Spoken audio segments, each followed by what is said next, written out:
Il était une fois une fête foraine qui, chaque année, surgissait au bord de la ville, comme une apparition fantomatique.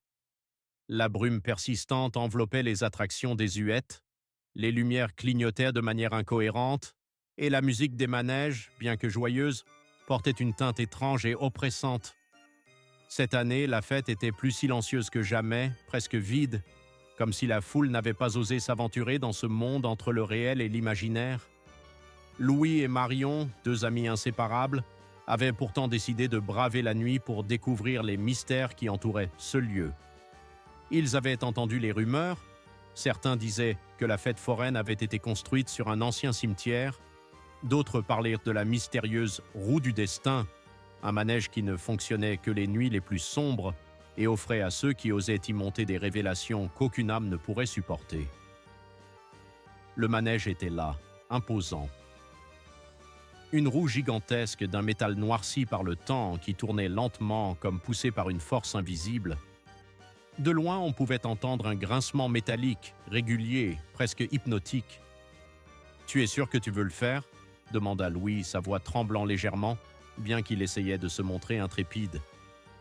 Marion, d'un sourire audacieux, haussait les épaules. « Ça ne peut pas être pire que cette rumeur. On monte et on voit bien ce qui se passe. Ce n'est qu'un manège après tout. » Ils s'avancèrent vers la roue, les pieds bruyants sur le sol poussiéreux. Une silhouette se détacha de l'obscurité près du manège. Un vieil homme, au visage ridé et au regard perçant, les observait avec une intensité déconcertante. « Venez, dit-il d'une voix rauque, le destin vous attend, mais n'oubliez pas, ce qui s'y passe ne se raconte jamais. » Marion, un peu hésitante mais intriguée, grimpa la première dans la nacelle. Louis la suivit plus lentement. La roue se mit en mouvement sans qu'aucun mécanisme ne soit visible. Un bruit sourd, comme si le temps lui-même était distordu, envahit l'air. Les lumières de la fête, déjà faiblissantes, se mirent à clignoter plus intensément, projetant des ombres inquiétantes autour d'eux. La roue tourna. D'abord lentement, puis de plus en plus vite. Une sensation étrange monta en eux, comme si la réalité autour d'eux commençait à se déformer. Les couleurs du ciel se mêlaient, les étoiles semblaient se rapprocher, et la terre en dessous semblait devenir lointaine, comme un tableau vu de trop loin. Les nacelles s'arrêtèrent brusquement. Marion regarda autour d'elle, un frisson lui parcourant l'échine. Elle était seule.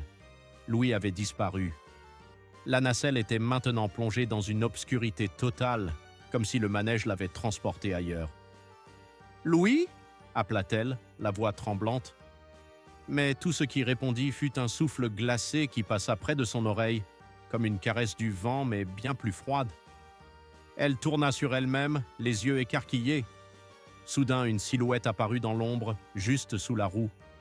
Un homme, grand et maigre, vêtu d'un manteau long et noir, la fixait.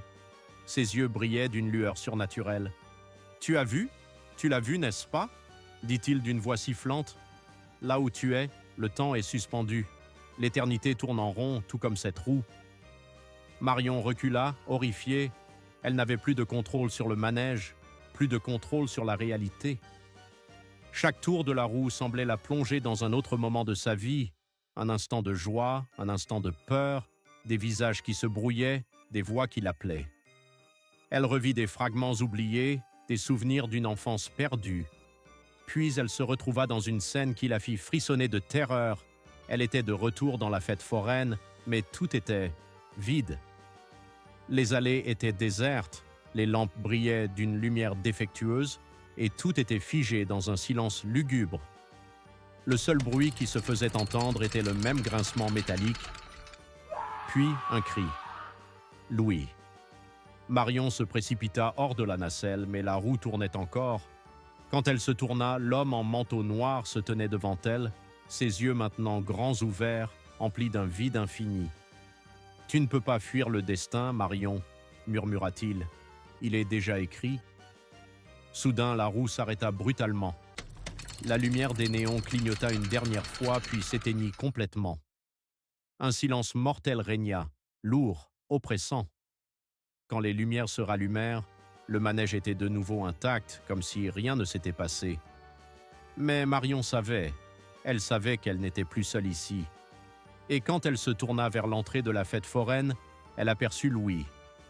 Il ne la regardait pas, ses yeux vides, fixés sur un point invisible. Il était comme eux, maintenant, condamné à tourner à jamais dans la roue du destin. Marion se tourna alors vers l'horizon brumeux, un dernier cri coincé dans sa gorge, tandis que la fête foraine disparaissait lentement, engloutie par les ténèbres de la nuit. La roue, elle, continuait de tourner inlassablement.